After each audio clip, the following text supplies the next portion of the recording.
भगवान से भगवान नाम अलग है,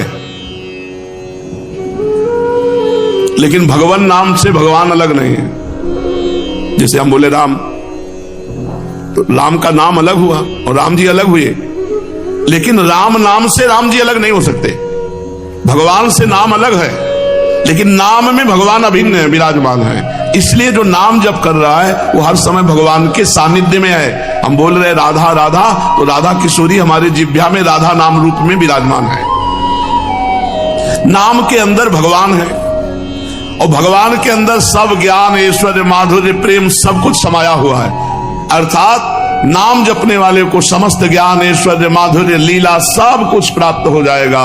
बस तुम नाम जपते रहो। नाम, गोस्वामी जी की ये चौपाई तो सबने सुनी होगी। नाम लेत भव सिंधु सुखाही, करहु विचार सुजन मन माही। ऐ सुजन, ऐ सुंदर जानकार, ये बात मेरी जान लो कि नाम लेते ही भव समुद्र सूख जाता है। अब विचार करो कौन सा साधन श्रेष्ठ। नाम लेते ही भव समुद्र से पार होने की बात जाने दो, सूख जाता है। पूज्य पादुड़िया बाबा जी कहते, ये चौपाई तो सब लोग गाते सुनते हैं, पर क्या मां तो समझ पा रहे हैं कि चौपाई क्या कह रही है? कि नाम से बढ़कर कुछ नहीं है, निरंतर नाम जप करो। पर कौन नाम जप करता है? कोई बिरला ही। भगवान तो अनंत सौंदर्य की खान है, उनकी ओर मन नहीं जाता। क्यों? क्योंकि तुम नाम जप नहीं करते। नाम जप करो, फिर देखो तुम्हारा मन भगवान के अनंत सौंदर्य में पहुंच जाएगा। अपना पुरुषार्थ केवल इस बात का है कि हम नाम जप करें। भगवत कृपा इसी बात की है कि तुम्हारे में नाम जप करने की रुचि हो जाए। ऋषियों ने समस्त साधनों को शोध करके उनका सारांश निकाला। ऋषियों ने समस्त शास्त्रों के साधनों को शोध करके सारांश निकाला। जगत चिंतन छोड़कर भगवत चिंतन करना ही सब साधनों का निचोड़ है। चाहे योग हो, चाहे ज्ञान हो, चाहे भक्ति हो, चाहे कर्म योग हो। संसार का चिंतन छूट जाए और भगवत चिंतन हो, यही सब साधनों का फल है। जगत चिंतन देहाशक्ति, भगवत चिंतन भगवदाशक्ति।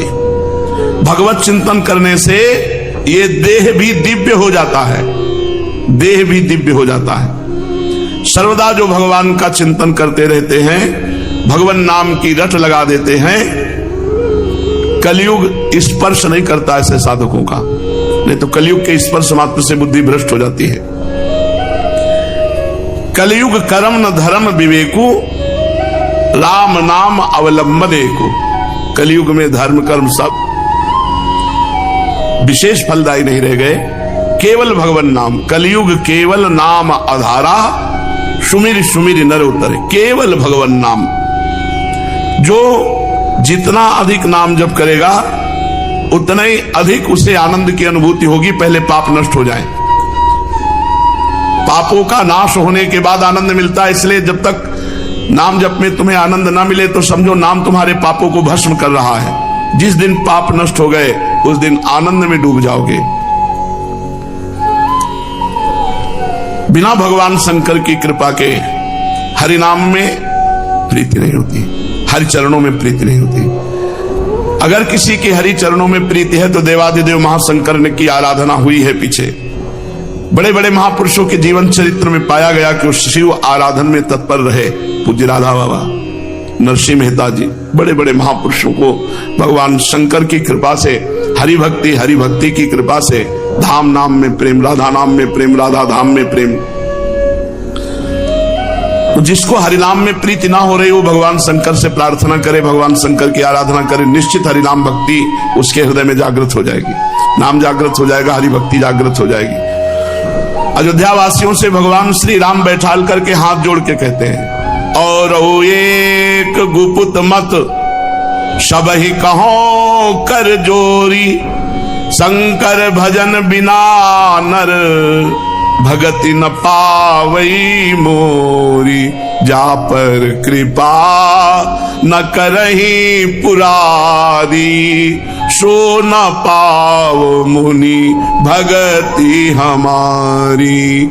शिवद्रोही ममदास कहावा, सो नर मोही सपने हूं नहीं भावा। भगवान श्री राम जी के। हे अयोध्यावासियों, मैं हाथ जोड़कर सबसे प्रार्थना करता हूं, एक अपने मन की गुप्त बात कहता हूं। भगवान शंकर के भजन के बिना कोई मेरी भक्ति नहीं प्राप्त कर सकता। अगर कोई भगवान शंकर से द्रोह करे और मेरा दास कहलाए तो स्वप्न में भी मुझे वो अच्छा नहीं लगता। जिस पर भगवान त्रिपुरारी महादेव जी की कृपा नहीं होती वो मेरी भक्ति को प्राप्त नहीं होता। इसलिए बाबा भी कह रहे हैं, यदि हरि भक्ति हरि नाम में प्रीति ना हो रही हो तो शंकर जी को एक लोटा जल चढ़ा दिया करो। हर हर महादेव। वो एक चुल्लू जल से, एक बिल्व पत्र से, एक ककौड़ा धाक और धतूर का फल, इतने से ही वो प्रसन्न हो जाते हैं। बड़े औधर दानी हैं, बड़े आशुतोष हैं। जिस व्यक्ति का जिस मंत्र में गुरुदेव ने प्रवेश दिया हो उसी मंत्र का जप करना चाहिए। अन्य जगह से पढ़े लिखे के मंत्र जपने से सिद्धि नहीं होती, गुरु के श्रीमुख से कान में सुनने से होती। जो दूसरों की संपत्ति का त्याग करता है, पर स्त्री का दूषित भाव से चिंतन करना त्याग करता है, यथालाभ संतुष्ट रहता है, उसमें बहुत जल्दी नाम जप स्फुरित हो जाता है। मानो ये बात कह रहे हैं कि नाम जप करते हुए यदि नाम जप में प्रीति नहीं हो रही तो ये स्थान देख लो। दूसरे की संपत्ति का अपहरण करना, दूसरे की स्त्री के प्रति दोष दृष्टि रखना, कामादि भाव, पर निंदा, वैष्णव अपराध, अपवित्र भोजन, अगर इनका त्याग हो जाए तो बहुत जल्दी नाम में रुचि हो। यही जहां दोष हो जाते हैं तो भजन फिर रुचि नहीं रह जाती। तो भजन ऐसे जैसे सूर्य तो है पर कोहरा ढक गया, प्रकाश नहीं हो रहा, तो फिर भजन का प्रकाश नहीं होता। पराई माता बहनों की तरफ काम दृष्टि, अपवित्र भोजन का त्याग, वैष्णव निंदा, पर निंदा का त्याग, पराई माता बहनों की तरफ अगर हमारी दृष्टि रहेगी काम की तो हमारे भजन में रुचि नहीं होगी। भजन चाहे घंटा 2 घंटा करो, वृत्ति वहीं पहुंच जाएगी। सदगुरु की कृपा से यदि ये परहेज करते हुए नाम जप किया जाए, सदगुरु प्रदत्त मंत्र नाम, तो बहुत जल्दी सिद्ध हो जाएगा। वो सिद्ध का तात्पर्य होता बिना प्रयास के निरंतर भजन चलना। सदगुरु जो बात बता दे बस उस बात में कभी संशय मत करना, उसको पकड़ लो, पार हो जाओगे। जब कोई अधिक जप करने लगता है तो जप हृदय से उसकी नस नाड़ियों में और फिर रोम रोम में, फिर जहां बैठता है जिस जगह वहां परमाणु छा जाते हैं। विचारवान नहीं होता, विचारवान कभी प्रेमी नहीं होता। प्रेम में विचार, शर्त, सौदेबाजी, अनुकूलता ये सब नहीं होती, ये नहीं होती। प्रेम एकाकी, अपनी तरफ से प्यारे को। और इसमें जो खास बात है कि जब हम प्रियालाल के प्रेम मार्ग में चलते हैं तो बिल्कुल उतना ही पावर से संसारिक राग बढ़ता है। चढ़के मोम तुरंग पे चलिबो पावक, मोम के घोड़े पे बैठ के तो पिघल नहीं जाएगा आग में, लेकिन आपको निकलना है। चढ़के मोम तुरंग पे चलिबो पावक माही, प्रेम पंथ अति कठिन है सबको निभात नहीं। जैसे घर बार परिवार संसार राग शरीर राग सब त्याग करके वो प्रियालाल के प्रेम में चला। अब अगर उसे प्रेम होगा तो वैसे ही प्रेम होगा जैसे प्रियालाल से, पक्का। वो जी नहीं सकता उसके बिना। चक्रवर्ती सम्राट पद त्यागा, राजा का वैभव कितना होता है। भरत जी महाराज ऋषभदेव भगवान के पुत्र है, अपनी सुंदर रानियां त्यागी, अपने पुत्र त्यागे, सब सुख त्यागा, गंडकी नदी के किनारे एकांत में भगवान का वो चिंतन कर रहे हैं जो अत्यंत दुर्लभ है। भागवत में पढ़ के देख लो, उनको ये भी शुद्धि नहीं रहती कि अगला पूजन में क्या करना है। भगवान की रूप माधुरी में ऐसे बिल्कुल ये ना समझे कि हम ऊंचाई पे चढ़ रहे हैं तो विपक्ष ऊंचाई पे नहीं चढ़ रहा, आपके साथ ही राग भी बढ़ रहा है। अब वो राग कहीं फंसने न पावे और सीधा मोड़ हो जाए प्रिया प्रीतम को, तो वो है। नहीं तो अगर वो राग हिरन में हो गया तो महाराज जानते हो कैसे, जैसे गोपी जन विरह में नहीं वर्णन करती, अब एक साधक से चर्चा हो रही। हे चंद्रदेव, तुम्हें जो हिरन का चिन्ह दिखाई दे रहा है तुम अत्यंत सौभाग्यशाली हो। हे पृथ्वी, तुम्हें जो मेरे मृग शावक के चरण चिन्ह बने हैं, तुम अपने हृदय में उन चरण चिन्हों को धारण करने के कारण बड़ी सौभाग्य। भूल गए जैसा भगवान में प्रेम वैसे हिरन में प्रेम हो गया और भगवान का प्रेम ढक गया। एक बार भी रामकृष्ण हरि नारायण कुछ नहीं, वही हिरन, वही हिरन। अंत तो गत्वा हिरन का शरीर प्राप्त हुआ। चढ़ के मोम तुरंग पे। अगर वो किसी से भी प्यार करेगा तो उसके जैसा प्यार करने वाला त्रिभुवन में कोई नहीं होगा, क्योंकि वो त्रिभुवन पति का प्यार जिधर मुड़ेगा तो उधर इष्ट देव के समान ही प्यार करेगा। अब सामने देहाभिमानी जीव होता है, उसको लगता है मैं सुंदर हूं इसलिए प्यार कर रहे हैं, मैं गुणवान हूं इसलिए प्यार, उसका स्वभाव है। वो रूपवान हो ना हो, गुणवान हो ना हो, गाली देता हो, अपमान करता हो, वो प्यार करेगा तो ऐसा ही करेगा जैसे इष्ट देव से प्यार करता है। इसीलिए साधक को बहुत बचने की जरूरत है, क्योंकि वो कोई संसारी आदमी नहीं है। भोगी आदमी प्यार नहीं करता, वो केवल भोग पर दृष्टि रखता है। और जो आशिक मिजाज होते हैं इनको और किसी से मतलब नहीं होता, इनकी आसक्ति होती है बिना वो देखो ना धनुर्दास जी की, उतने ही बड़े महापुरुष बने जितने आसक्त थे। छाता लेके चलते थे अपनी पत्नी के सामने, उसको देखे बिना जी नहीं सकते थे। तो बाजार सामान लाना है तो अकेले जा नहीं सकते, पत्नी चलेगी, वो पीछे चलेगी तो देख नहीं पाएंगे, तो पत्नी चलती थी ऐसे, आप छाता लेकर ऐसे चलते थे उसे देखते हुए। आचार्य चरण के पास सूचना पहुंची तो बोले तो बहुत काम का आदमी, पूरा समिटा हुआ है, पत्नी में आसक्त, बस मोड़ दे देना है हरि की तरफ। जाके पूछे तुम भाई बड़ा उपहास हो रहा है तुम्हारा, बाजार में सब देख के लोग हंस रहे, तुम्हें कोई चिंता? बोले कोई परवाह नहीं। तो बोले ऐसे क्यों चल रहे उल्टा छाता लेके? तो उनका मैं जी नहीं सकता इसके रूप के बिना। मतलब कोई प्रेमी हृदय ये बातें जानता है और तो विनोद में ले लिया जाएगा, लेकिन कोई आशिक मिजाज जो वास्तविक प्रेमी है वो जानता मैं जी नहीं सकता। तो उनका रूप में आसक्त हो, बस इतनी बात है ना। अगर इससे अच्छा रूप हो तो उनका हो ही नहीं सकता। ऐसा कैसे? जे ही रंगनाथ जी सामने छूट गया छाता, छूट गई पत्नी, और बहुत बड़े महापुरुष हुए भगवान श्री रंगनाथ जी के परम भक्त धनुर्दास जी महाराज उनका नाम हुआ। गोस्वामी जी जगह जगह से अपमान तिरस्कार पाया हुआ हृदय, और जब पत्नी आई रत्नावली जी, अपार प्रेम, पूरा का पूरा भगवत प्रेम उनके ऊपर टूट पड़ा। ब्याह के बाद कभी विदा नहीं किया, कहते थे मैं जी नहीं पाऊंगा। काम भाव नहीं था, प्रेम भाव और काम भाव में अलग। काम भाव में वो अपनी क्रिया की ओर तृप्त हो गया, उदासीन हो गया। प्रेमी केवल आसक्ति की, रोम रोम में उसकी आसक्ति होती है। वो प्रेम बड़ा विचित्र कोटि का होता है। किसी गृह कार्य के लिए गए हुए थे, इतने में उनके पत्नी के भाई आए। गंगा पार ही ससुराल थी, राजापुर गंगा के उस पार, इस पार ससुराल। पत्नी ने कहा वो काम के लिए गए, चलो घर चलते थे, तो जाने नहीं देंगे। जो ही घर आए वहां पत्नी बोले वो तो मायके गई, शाम के समय था, रात्रि कैसे कैसे, और छत से आंगन में। तो उनकी पत्नी ने देखा और कहा धिक्कार है तुम्हें, जितना तुम चाम से प्यार करते हो इतना राम से प्यार करते तुम महान हो जाते। बस मानो भगवान ने उस वचन से आसक्ति का मोड़ दे दिया। गोस्वामी जी दोबारा लौट के नहीं है, क्योंकि आशिक हृदय है ना, इसको चोट भी बहुत, छोटी सी कंकड़ी भी बहुत पहाड़ की तरह लगेगी। प्रारंभ किया, पहली बात तो जो भगवान का आशिक है उसे कोई घसीट नहीं सकता। अगर घसीट ले तो उसे गिरा नहीं सकता, और अगर गिरा भी तो प्रीतम की गोद में होगा। अब उसका पतन नहीं हो सकता, पतन नहीं हो सकता। गोस्वामी जी इतने महान रघुनाथ जी के भक्त और इतने वैराग्यवान, कहीं पूरी जिंदगी में कभी कोई अन्य आसक्ति नहीं देखी गई। एक भरोसो, एक बल, एक आस विश्वास, एक राम घनश्याम हित, चातक तुलसीदास, चातक की तरह भगवान श्री राम से प्रेम किया। तो ये जो आसक्ति हृदय में उत्पन्न होती, बड़ी सुरक्षा की आवश्यकता है, बाढ़ की आवश्यकता है, संत सदगुरुदेव की नजर की आवश्यकता है। नहीं तो आशिक मिजाज वो जहां थोड़ा सा आह्लाद आया वो संसार की तरफ भटक जाएगा। साधक को आनंद के समय उदासीन रहना चाहिए। जब हृदय में भगवदानंद की स्फूर्ति हो रही हो तो उदासीनता होनी चाहिए। बहुत ही सुकोमल हृदय हो जाता है, बहुत ही।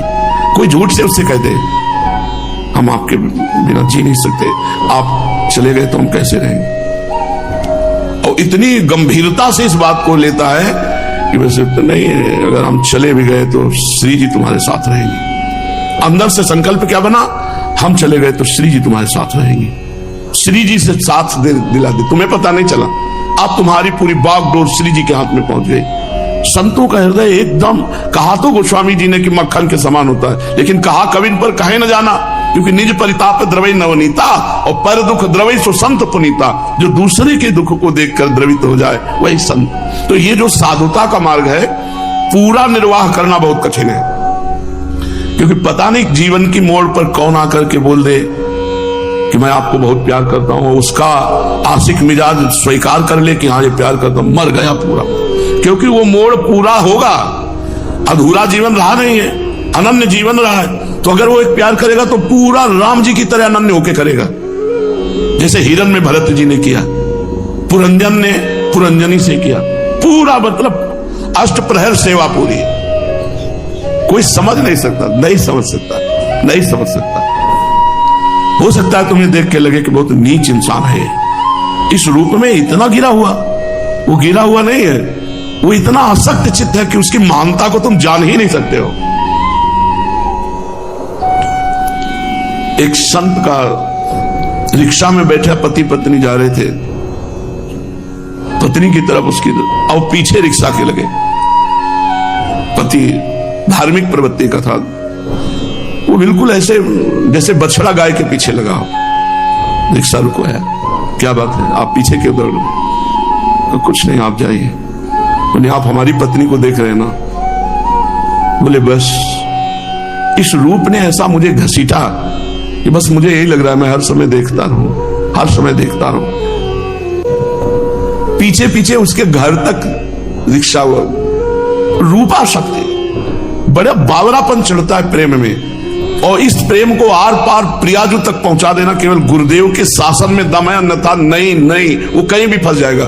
ऐसी जगह फंस सकता है, तुम सोचोगे कि ऐसा कैसे हो सकता है। ऐसा हो सकता है क्योंकि उसके पास बहुत बड़ा धन है आसक्ति का, और वो जिधर मुड़ेगा हाहाकार मचा देगा। तो इसीलिए कहा चढ़ के मोम तुरंग पे चलिबो पावक माही, प्रेम पंथ अति कठिन है, सबको निबहत आर पार केवल प्रियाजू तक ही प्रेम पहुंचना चाहिए। बीच में कहीं भी किसी वस्तु व्यक्ति स्थान का स्पर्श ना होना चाहिए। तो कह रहे हैं भक्त्यैक यान्यत्र कृतार्थ मानिनो, कोई तीर्थों की भक्ति, पुरियों की भक्ति, धामों की भक्ति कर रहे हैं, बड़े धीरवान महापुरुष हैं, प्रणाम है। घर परिवार छोड़कर के तीर्थ पुरियों में वास करना। धीरास तदेन तन्न वयम विदामः, कोई हरि की एकांत भक्ति कर रहा है, मैं उनको भी प्रणाम करता हूं, विवेचना नहीं कर सकता क्योंकि बहुत धैर्य की बात है एकांतिक भक्ति योग के द्वारा भगवान की आराधना करना। परंतु सब बात पीछे हो गई, परंतु लगते ही, परंतु श्री राधिका माधव वल्लभम न, जिसके जीवन में राधा माधव वल्लभ नहीं बने, वल्लभ माने तो सबसे प्यारे, जिसके जीवन में सबसे प्यारे राधा माधव नहीं बने, मुझे वो रुचता है। सब करो बढ़िया है, मोक्ष मिलेगा, धाम मिलेगा, परम लाभ मिलेगा सब, लेकिन मेरे को श्रीपाद कह रहे हैं, मेरे को रुचिता क्या है? परंतु वृंदावन में वो संश्रया श्री राधिका माधव वल्लभम, वृंदावन की नवीन कुंजों में गलवहियां दिए हुए नव किशोरी नव किशोर जो वन विहार कर रहे हैं, इनमें जो आसक्त चित्त हैं, ये मेरे काम के हैं, इनका मैं संग करूंगा, इनकी चरण रज माथे पे लगाऊंगा, इनकी बात सुन, और सबको प्रणाम है, मुझे क्या, मुझे कोई लेना देना नहीं और किसी से। श्रीधाम वृंदावन ऊषर हृदय में भी दुष्ट आचरण करने वाले को भी, अधर्माचरण करने वाले को भी महाप्रेम में निमग्न कर देता है। महाप्रेम का स्वरूप क्या है? सर्वस्व से मन हटाकर एकमात्र प्रियालाल में लगा लेना। सर्वत्र से मन हट जाए और एकमात्र श्यामा श्याम में लगे, ये महाप्रेम। इसी से चरम अवस्था की उन्मादकारी महामाधुर्य रस की उपस्थिति उसके हृदय में पाई जाती है। पूज्यपाद श्री उड़िया बाबा जी महाराज,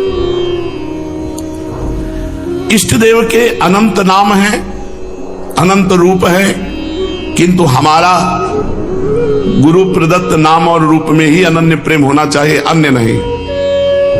ये निर्णय कर लेना चाहिए। अब हमारे हृदय में चलेगा तो गुरु प्रदत्त ही, श्री राधा वल्लभ लाल को हृदय ध्यान मुख नाम, नहीं तो रसना कटो जो अन रटो निरख अन फुटो नैन। ये प्रारंभिक भक्ति नहीं, ये चरम अवस्था की पहुंची हुई भक्ति है, जो गुरु प्रदत्त नाम मंत्र इष्ट में अपने आप